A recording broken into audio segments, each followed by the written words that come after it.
Speaker, that there is hope for devolution. I am particularly impressed, Mr. Speaker, by the resolute nature in which each and every senator has addressed himself or herself with regard to division of revenue for 2025.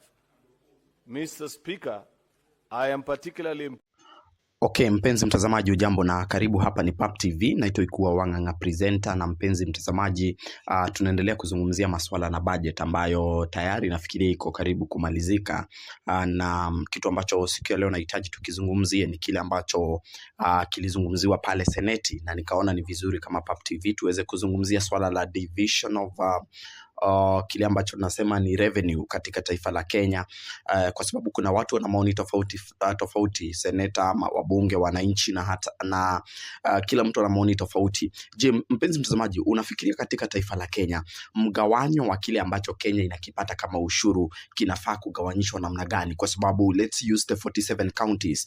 Na kabla tujaenda sana, nikukumbusha unaweza tupiga support kwa kutupa kazi ya kuhakikisha kwamba tuna brand kazi yako, event yako, kwa kutengenezea posters ambazo ziko high quality na pia ziko very attractive. Kwa hivyo mpenzi mtazamaji, ikiwa unaweza hitaji tukutengenezea poster at only 300 shillings, tunakutengenezea online poster kwa bei ambayo ni safi kabisa. Mpenzi mtazamaji, katika taifa la Kenya kuna kile ambacho tunasema ni ushuru. Zile 47 counties zinasanya ushuru wa taifa la Kenya, unawekwa pamoja pale na katika revenue ile ambayo ni KRA, wanasanya pesa katika kila county.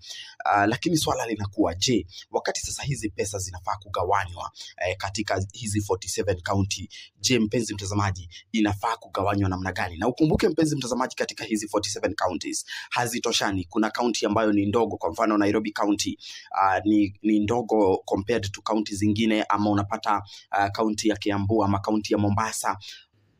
Kingine ni kwamba tutalinganisha the amount ya wananchi ambao wako katika zile county, kwa sababu kuna county ambayo iko densely populated na zingine zina wananchi wachache, kumaanisha kwamba huenda Nairobi County inachangia revenue kubwa compared to county zingine, kwa sababu ya wananchi na kwa sababu pia ya maendeleo. Ile investment ambayo iko katika Nairobi County ambayo inafanywa na county na pia national government, unapata ni kwamba mgawanyo ama inalipa ushuru kupita kiasi ama ushuru mwingi compared to other counties. Na mpenzi mtazamaji, usisahau kusubscribe, comment na kushare pale, ya kwamba ukilinganisha kile ambacho Nairobi County inapea KRA na kile ambacho tuseme county ya Bungoma, sijadhibitisha lakini najua ya kwamba Nairobi compared to mambo ambayo yanafanya, huenda Nairobi County inapeana ushuru mwingi.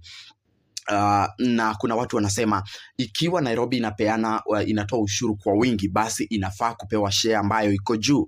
Maoni yako mpenzi mtazamaji sijui ni gani? Haya, cha pili ni kwamba tukisema ni kulingana na jinsi ambavyo county inatoa, kuna wale ambao wanasema county hizi zina madeni. Huenda pia kuna uwezekano, ikiwa Nairobi County ina watu wengi, ina maendeleo mengi, ni kumaanisha serikali imeinvest pesa mingi katika county ya Nairobi. Kwa mfano uwanja, kuna kile ambacho tunasema ni zile structures ambazo zimejengwa, hospitali. Kwa hivyo basi kuna watu wanasema kwa sababu Nairobi imepata mgao mkubwa, basi tuna expect pia return kubwa kutoka Nairobi County. Mpenzi mtazamaji, unafikiria hizi pesa ambazo KRA inasanya katika kila county katika budget, unafikiria zinafaa kufanywa mgao namna gani? Kwa sababu ikiwa kuna kingine ambacho wengine wanasema ya kwamba kuna county zina deni, tukicount kwa mfano for the 47 counties ambazo ziko katika taifa la Kenya, deni ambayo kila county inadaiwa, huenda ukapata pia Nairobi, kwa sababu ya mambo ambayo yako pale, huenda Nairobi pia ina madeni mengi. Basi watu wanasema ikiwa basi mtasema kila county pewe kulingana na kile ambacho inatoa kama ushuru, basi pia deni tufanye calculation, na tukishafanya calculation basi tutajua pia ikiwa Nairobi pia muna madeni mengi, basi muache kutubebesha sisi county zingine ambazo hatufai kuna mtu alikuwa na raise issue, anasema kwa mfano Kwa hivyo mpenzi mtazamaji, tuandikie maoni yako pale, utuambie unafikiria pesa za katika taifa la Kenya zinafaa kugawanywa. Je, ni kulingana na jinsi ambavyo mnatoa ushuru ama ni kulingana na ukubwa? Kwa sababu pia mpenzi mtazamaji, huenda ukapata kuna kaunti ambazo ni kubwa. Kwa hivyo tukisema tunawapea 1 million na kaunti ni kubwa, mpenzi mtazamaji, huenda zile pesa hazitatosha. Kingine cha mwisho mpenzi mtazamaji ni kwamba tukisema tugawanye kulingana na usawa, ama tuseme pesa hizi zigawanywe kwa usawa, ikiwa tuna milioni 47 million zigawanywe 1 million to each and every county, basi ni kumaanisha kuna kaunti ambazo zitapata pesa mingi kupita kiasi, kwa sababu utapata kuna population yao iko chini, na kuna population, kwa mfano Nairobi County na population ya juu. Kwa hivyo tukisema hizi pesa zinafaa kugawanywa, mpenzi mtazamaji, zinafaa kugawanywa namna gani? Hebu tuandikie pale, kwa sababu budget iko karibu kusomwa na tunatarajia mambo kama haya kujitokeza. Mimi naitwa Ikuwa Wanga presenter, na hapa ni Pap TV, the only one is atupige support pale.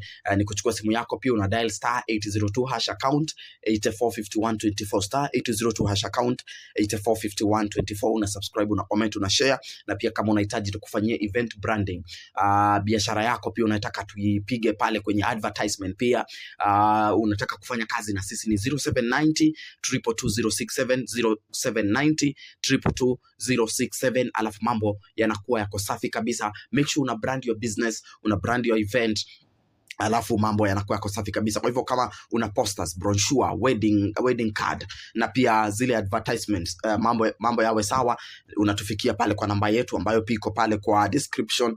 Na pia kama unahitaji kufanya kazi na sisi zaidi ni 0790 222 support pia, na pia biashara, hiyo ni namba yetu. Na itu Ikuwa Wanga, na hapa ni Pap TV, tuendelee kudiscuss mambo na revenue share. Tujue hizi pesa za taifa la Kenya zinafaa kugawanywa namna gani? Je, ni kulingana na county kisawasawa, ama ni kulingana na idadi ya watu, ama ni kulingana na jinsi ambavyo kila county inatoa ule ambao tunasema ni ushuru? Mpenzi mtazamaji, tupatane kwa the next video, but kwanza hebu sikiza wale maseneta maoni yao na pia maoni ya wananchi. Tupatane kwa the next video. The Parliamentary Budget Office, let them walk us through. That's what we did. We had a team of 11 members who finally, and I was one of the 11 members who finally cracked, I think he was also there, who finally cracked that issue of that formula. So, Madam Speaker, let us not take this thing to be light, because we may not be able to pass that formula. We need 24 senators. If Narok County is going to lose or it's not going to make money, I will not support it. But I want to make sure that if I'm not going to support it, at least I've been convinced in terms of the scientific method which is being used. Now it's about equity. I know there's no way all of us are going to be equal. Small counties like the county of Vihiga, Samburu, county of Elgeyo Marakwet, Embu, I think Tharaka-Nithi, those were counties that were losing money in the last formula. Our own counties, when if we were to go with the formula which was being proposed by CRA, Mandera was losing a lot of money. Garissa was losing. Turkana was losing. Kitui was going to lose. So even Nairobi was losing. So we need to sit down. Not all these fingers are not equal. There are people who understand finance, and there are those who don't understand finance. So, Madam Speaker, this is quite wise that we consult, and then once we are in agreement, once we are fully in agreement, and our county are gaining money, then by all means we shorten the debate, and this Senate will go down in history as the first Senate that has passed the formula of revenue sharing without a lot of bickering back and forth. So, Madam Speaker, I just wanted to give those 2 cents. Thank you, Senator Olekina. Honorable Senators, in view of the prevailing mood in the House and the fact that the mover of this motion, Senator Ali Roba, has considered that it would be advantageous to have consensus on this issue and to have negotiations and discussions, this motion is deferred to the next sitting of the House after the consensus is done or after negotiation. Mr. Speaker, hypocrisy must end in this country. Part of the reason why I love the broad-based government is that we said We want to be honest and end the politics of hypocrisy and politics of blackmail, Mr. Speaker, such as what I saw that young man trying to pursue. You cannot put 14 billion in your constituency, then you come and tell the rest of us who are dealing with bad and poor roads that we cannot look for money to build roads for our own people, Mr. Speaker. Mr. Speaker, I hope that I am still responding to comments made by my colleagues on division of revenue. But I just thought about it and I said, this country, sometimes you follow things and you wonder. We want equity. There's a point that I said that perhaps was lost. I said, and my colleagues, if it is not so difficult to establish, because now we are doing, in the new formula, the fourth generation formula, we are doing, there's an element called the gross county product. How much a county has been able to produce. What will you produce if you have not been enabled by the national government, Mr. Speaker? You can't produce if you have no roads, if your people are not healthy. There are counties that have 7 level 5 hospitals, while in most of the rural counties, like from where most of us come from, has only 1. And it is a level 5 by name only. Or counties that do not have. Therefore, if people want us to measure the productivity of every county, let us also measure the investment of national that ordinary citizens would wish to identify with. But you know, when you're a county government and 50% of the 10 billion you receive is paying 3,000-4,000 people in a county of 1 million people, then people will say, wrap these things up, we don't want them. Therefore, part of defending devolution is to ensure that we make it work in the way that it was designed. And the way that it was designed is to make sure that people feel resources getting into their pockets. So I want to urge as colleagues, as we begin this conversation and the reawakening, Speaker, that there is hope for devolution. I am particularly impressed, Mr. Speaker, by the resolute nature in which each and every senator has addressed himself or herself with regard to division of revenue for 2025. Mr. Speaker, I am particularly impressed as well by the fact that everybody has vowed on the floor that 405 is not an option. I am equally happy, Mr. Speaker, by the work that has been done by our members of Budget and Finance Committee and the proposal that they have agreed to lead us as a House. Because, Mr. Speaker, we must take a decision as a House. We must ask ourselves whether, if devolution was to die, Mr. Speaker, on which side of the blame will we be?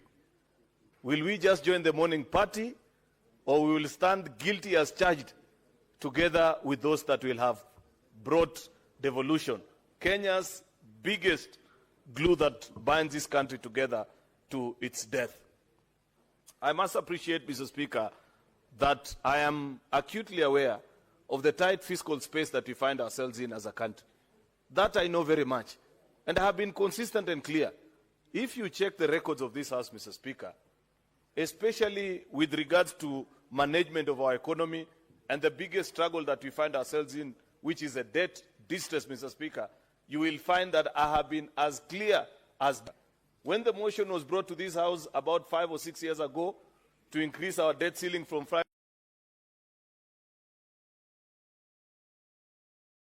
to 10 trillion, I opposed that motion, Mr. Speaker, moved by Senator Pogisio, seconded by Minority Leader then Senator James Orengo in this House, Mr. Speaker.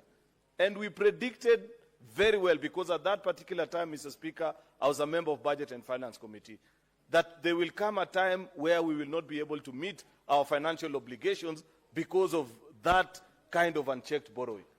We are now in that particular space, Mr. Speaker, where we are struggling to pay debt, and therefore we are told we must tighten our belts.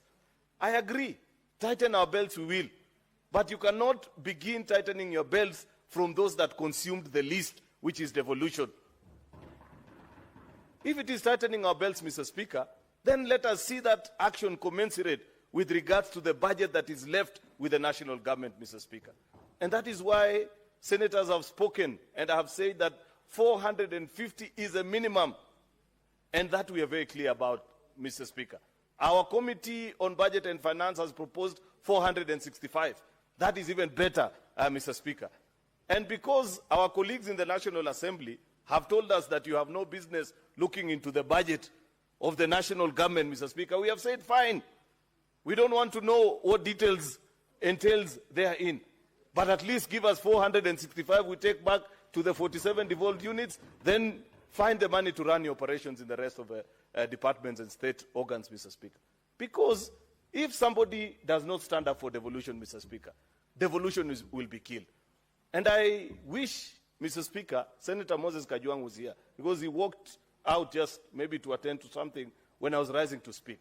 Because I said the other day, Mr. Speaker, that yes, we are concerned by the audit reports that continue to be brought to this House. And before the end of last session, members, if you recall, we hurriedly passed resolutions of about almost all the 47 county governments' audit reports, you know, because of an imposition of a timeline by the courts, Mr. Speaker. And we said we shall find time to revisit, to check on, Mr. Speaker, the operations of our specific county governments. That exercise needs to happen and happen now. I know, Mr. Speaker, that there are members of CPIC, County Public Accounts Committee, that are in this House. I want to request them with a lot of humility that you must lead the exercise, because this is ordinarily your work. This is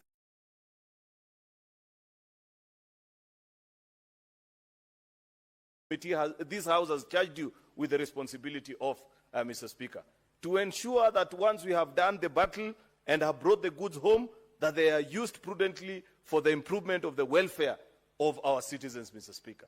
We went out to point, Mr. Speaker, if you recall that particular debate on that afternoon, and I do remember, Mr. Speaker, because I made a contribution just like all my colleague senators, Mr. Speaker, that there were certain glaring maladministration issues that were coming out distinctively clear in almost all the 47 county governments without fail, Mr. Speaker.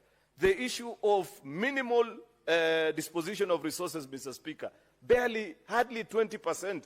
Many counties are using up only 15 to 22% at the maximum, Mr. Speaker, towards actual development expenditure, Mr. Speaker. That means close to 80% is going to recurrent expenditure. That is not tenable. That cannot be viable, Mr. Speaker. And I want us to reflect on the speech made by Prime Minister Raila this morning, Mr. Speaker, in this House, about the journey of devolution and why we as a Senate must always stand and defend. It must be recalled, Mr. Speaker, that on those particular reports that we considered here as well, we were reminded that many of our county governments, I think 35 if I'm not wrong, out of 47 of our counties, were spending more than half the resources that we devolved, Mr. Speaker, on paying salaries. Surely, Mr. Speaker, then why should you want to be called a governor? Your name should be turned to Paymaster General, that you are just a salaries payment officer. If you are disposing more than half the shareable revenue that is due to your county, Mr. Speaker, to pay salaries alone. And I have said that this business, Mr. Speaker, of telling us that, oh, you know, in 2013, we inherited members of staff from the defunct municipal councils, Mr. Speaker. Therefore, we have to find ways of paying them. Surely, this is almost 15 years since that exercise happened. What is your contingency plan? And I want to tell you, members, if we wait that our county governors file that particular plan on the route to achieving the statutory 35%, Mr. Speaker, on spend on recurrent expenditure, Mr. Speaker, it will never happen. We are the ones who passed Regulation 25 of PFM, Mr. Speaker, on how much each county is supposed to spend. We are the ones that are charged with the mandate of enforcing it. I want to urge you, honorable members, particularly members of Budget and Finance Committee who brought us this wonderful report, that you must lead us in an exercise where we have a conversation and we sit down and pass regulations, Mr. Speaker, so that if a county government does not file a plan through which they aim or they head, you know, Mr. Speaker, prudent use of public resources is not an event. It is a process. There is a way through which you grow your numbers. If today you are at 47%, Senator Faki, because if I recall that is the number that your county Mombasa was at, Governor Abdul Swamad must file before this House the plan that they have for the next 3, 4, 5, or even 6 years as a county government to move towards attainment of the statutory 35%. But if this year is 47, next year is 48, the year after that it becomes 50, surely even us as a house, aren't we complicit in the maladministration that is going on in our counties, Mr. Speaker? We have been reminded this afternoon, Mr. Speaker, that there are many, these initiatives that keep on popping up, collaborations between county government and national government. First of all, there were KIPES, Mr. Speaker. You go and check what plans are being done by the county governments. You know, KIPE was conceptualized in Nairobi, and that's why we must move away from these plans that are conceptualized in the seed rooms here in Nairobi, but have no meaning or connection whatsoever with the challenges that people face in the village. If you go today to your county, youth leader Senator Oburu, and ask yourself, what is the plan that is being made to make sure that the KIPE that is being built in your county will actually be of service to the people of Siaya? Chances are there is absolutely nothing. And if you ask the governor, rightfully so, he will say, but I was not consulted. I was just told, give a matching fund of 250 million. And we too, we cannot plead innocence because we participated in passing a division of revenue that ensured that each county contributed 250 million. The same, I think with the exception of Nairobi. The same can be said about these, what are these community health promoters? Surely, if the only thing they earn is a salary, why does somebody need to keep that money at Ministry of Health here at Afya House instead of sending all that money? And we can calculate. We know what is a stipend. Why surely? What is this obsession that we have in our country with holding on to resources that you don't need, even people's salary? At least we know, even if you're looking for a kickback, Senator Hedy, there is no kickback in people's salary. At least send that one out. And therefore, good people, I want to ask of us that as we consider division of revenue, let us passionately fight and stand up for devolution. Because this is the last battalion of defense. If you let this country down, Mr. Speaker, there is no likelihood whatsoever that anybody will ever remember that there was need. We understand that there are challenges, Senator Mogeni. Devolution is not as popular as CDF. That is a fact. Nobody doesn't, it's not rocket science. And it's for obvious reasons. CDF is managed separately. And we must be able to learn, even us, and appreciate that what is it that has made CDF to be as popular as it is. Of course, is the fact that they don't utilize the level of human resource that we utilize in our counties. That is why 98% of that fund goes to actual budgetary programs, things that are tangible and people can see. You know, schools, and I don't know what things that ordinary citizens would wish to identify with. But you know, when you're a county government and 50% of the 10 billion you receive is paying 3,000-4,000 people in a county of 1 million people, then people will say, wrap these things up, we don't want them. Therefore, part of defending devolution is to ensure that we make it work in the way that it was designed. And the way that it was designed is to make sure that people feel resources getting into their pockets. So I want to urge as colleagues, as we begin this conversation and the reawakening that we have, we must all stand together and appreciate that there will be challenges, that we may not achieve that which we set out to achieve immediately or at the time of first asking.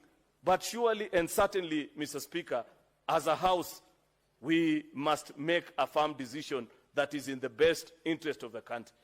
You know, yesterday, Mr. Speaker, I watched something, or I think it was 2 days ago, the former Budget and Appropriations Committee Chair of the National Assembly. I think he was addressing himself to quite a number of issues, and I began to appreciate that no wonder we have the challenges that we have.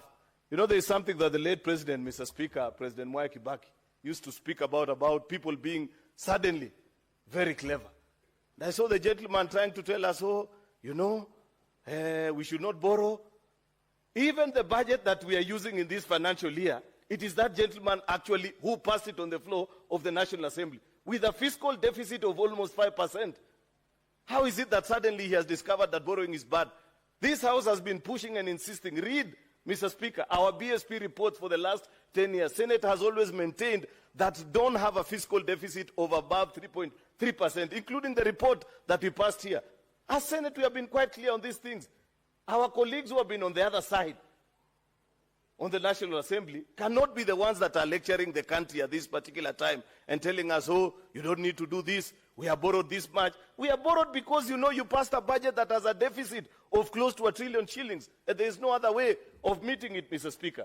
Therefore, much as we want to have this conversation, it cannot be that because you are no longer wanted by your colleagues, Mr. Speaker, that you suddenly now want to talk down on everybody and tell us, oh, this and that is not right. I don't know, we are being told NSSF should not do this or the other. Mr. Speaker, I found even that to be extremely ignorant. You know for a fact that here in Nairobi, just a kilometer from where we are gathering, NSSF of Tanzania are putting up an investment, I think, of close to 40 billion Kenya shillings because pension funds world over are looking for opportunities to invest. The problem with us as a country is that we think that it is the work of NSSF to only build houses and sell to citizens. Therefore, no wonder our pension scheme has never grown. A small country, a country with a smaller economy like Uganda, has a bigger pension fund than ours because of innovativeness in their thoughts, Mr. Speaker. And I saw this gentleman telling us, oh, don't build roads, don't do this or the other. Do people know, for example, that this expressway is built by savings from other pensioners in China who today, when we use the expressway, earn from us? Then you are telling us that our own cannot invest when opportunities come? Spare us this kind of lectures, Mr. Speaker. Mr. Speaker, we have to be bold in our decision making and ensure that we are honest and truthful to the country, even as we have conversations about what is it that we can do about our economy. The last thing, Mr. Speaker, even on the securitization of roads, and I want to challenge you members. If you go to the Ministry of Roads and Transport today, there is a gentleman who's the Minister for Roads, C.S. Davis Chirchir. On his dashboard, he is able to show you the investment that has been done by the 3 road agencies in this country. If that thing does not make you boil when you look at it, and I think I'll ask that document be tabled here in Parliament one day. Because I'm saying this because I saw the member of Kiharu, that former member of, chair of Budget and Finance Committee, saying that we should not securitize roads levy so that we build roads in other parts of the country. Yet he knows last financial year alone, in his own constituency, he sent 14 billion Kenya shillings to one constituency. The whole of my own county, has hardly, then somebody tells us, oh, don't securitize. This loan conversation about repayments of loans, Mr. Speaker, one day we will have to be honest with each other. When I tell my people of Kericho that the reason you can't have sufficient development is because you are repaying loans, they ask you, loans for what? Because they cannot see. One day we will just say, tabulate what is in your county and pay. So that we see. Mr. Speaker, hypocrisy must end in this country. Part of the reason why I love the broad-based government is that we said we want to be honest and end the politics of hypocrisy and politics of blackmail, Mr. Speaker, such as what I saw that young man trying to pursue. You cannot put 14 billion in your constituency, then you come and tell the rest of us who are dealing with bad and poor roads that we cannot look for money to build roads for our own people, Mr. Speaker. Mr. Speaker, I hope that I am still responding to comments made by my colleagues on division of revenue. But I just thought about it and I said, this country, sometimes you follow things and you wonder. We want equity. There's a point that I said that perhaps was lost. I said, and my colleagues, if it is not so difficult to establish, because now we are doing, in the new formula, the 4th generation formula, we are doing, there's an element called the gross county product. How much a county has been able to produce. What will you produce if you have not been enabled by the national government, Mr. Speaker?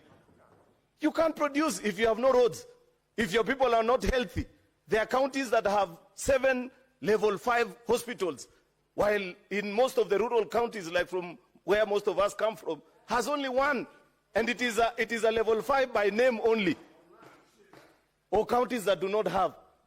Therefore, if people want us to measure the productivity of every county, let us also measure the investment of national government in those counties, Mr. Speaker, so that we are able to know that we have put 100 billion in County X, and therefore we expect a return factor of this much. If the investment by national government is 1 billion in my county, they should not expect anything, Mr. Speaker. Therefore, Mr. Speaker, this is a moment that we have to be honest and sincere with each other. The reason devolution, the reason division of revenue is important, and why Senate cannot come down from 400, the request of 465, Mr. Speaker, is that at least we know what we divide in this House, Mr. Speaker, is equally and equitably shared across all our 47 county governments. That cannot be said of the budget that remains in the other House. And therefore, if it was even possible, Mr. Speaker, we would actually put most of our resources in this House so that we share equitably across the 47 county governments, and the other one which people want to play games with, the little part of it, remains in the other House. Since that is not possible, let us at least begin with this 465, Mr. Speaker. The rest can come later.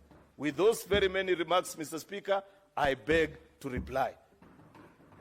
Finally, Mr. Speaker, in accordance to Standing Order number 66-1, unless the whips, Senator Sifuna and Boni, can tell me that we can raise the numbers to pass this division of revenue, I don't think we have sufficient. Therefore, Mr. Speaker, in accordance to Standing Order 66-3, I want to request. they have already told me, Mr. Speaker, that it is not possible to raise 24 delegations on a Thursday afternoon. Therefore, I request that the putting of the question be deferred until a later date. I thank you, Mr. Speaker. The putting of the question is deferred. Next order.